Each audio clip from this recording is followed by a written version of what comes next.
ভাই রে ভাই কে কাজটা করলো? ও মাই গড, ভাই রে ভাই যুদ্ধ শুরু হয়ে গেছে। ঠিক আছে, এখন আমি যদি কই গাং দিয়া যাবো মই, যেই জানোয়ারের বাচ্চা এই বইয়ের উপরে প্রস্তাব করছে, হ্যাঁ মানুষের বাচ্চা না। ওর ভিতরে এক বিন্দু জ্ঞান নাই, ওর বাপ মাই কোনো শিক্ষা দেয় না। আরে ও কোনোদিন স্কুলের বারান্দা জানে, যদি যাইতো তাহলে এইভাবে বইয়ের উপরে প্রস্তাব করতে পারো না। তোমার ভাই আমার একটাই কথা, তোমার থরসব বিল্লালের উপরে তোমার রাগ আছে, মাইনা নিলাম, কিন্তু তুমি ওর বইয়ের উপরে রাগটা খাটাইতে পারো না ভাই। যদি তোমার ভিতরে এক বিন্দু জ্ঞানের রোশনি থাকতো তাহলে তুমি এই কাজটি করতে পারতা না।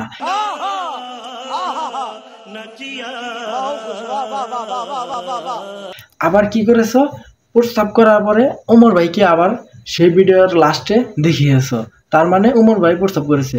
আসলে কিন্তু ভিডিওটা এটি না। তোমার কথা শুনে মনে হইতেছে তুমি বিরাট জ্ঞানী মানুষ হয়ে গেছো। যে প্রস্তাব করেছো সাবধান করে দিচ্ছি, ভালো হয়ে যাও। কি কাউকে গালি দিয়েছি? আমি রাত জেগে বই লিখেছি। এ তো ফেল। 40-এর মধ্যে কত দেবো? এই 10 না 11। আচ্ছা 11, বসো।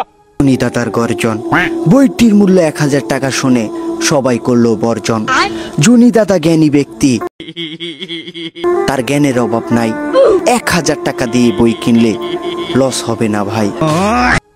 নেক্সট। এই কথা বলা নিয়ে তোমার কোনো রাইট নেই। তুমিও ফেল। লেরের ভাই ধন ভাঙার গর্জন, এটা হাস্যকর। আমরা এই বইটি করি বর্জন।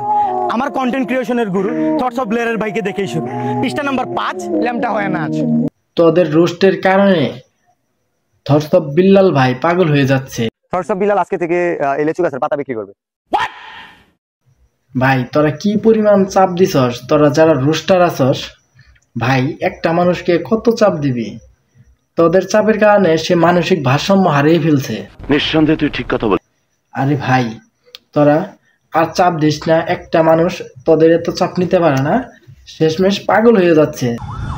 এটা হাস্যকর, হাস্যকর এই দেশের জনগণের জন্য।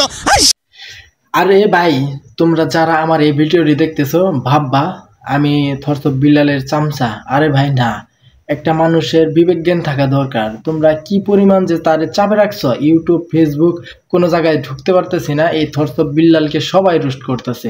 আরে ভাই তোমরাই বলেছিলে এককালীন যে থটস অফ বিল্লাল ভাই আমার অনুপ্রেরণা, আমি তাকে দেখে কন্টেন্ট জগতে এসেছি। আরে ভাই সেই তোমরা এক প্লেটে খেয়ে আবার ওই প্লেটে ছিদ্র করতেছো কেমনে? আরে ভাই তোমাদের বিবেক থাকা দরকার। আমার মনে হয় তোমাদের ভিউয়ের জন্য বিবেকটা নষ্ট হয়ে গেছে।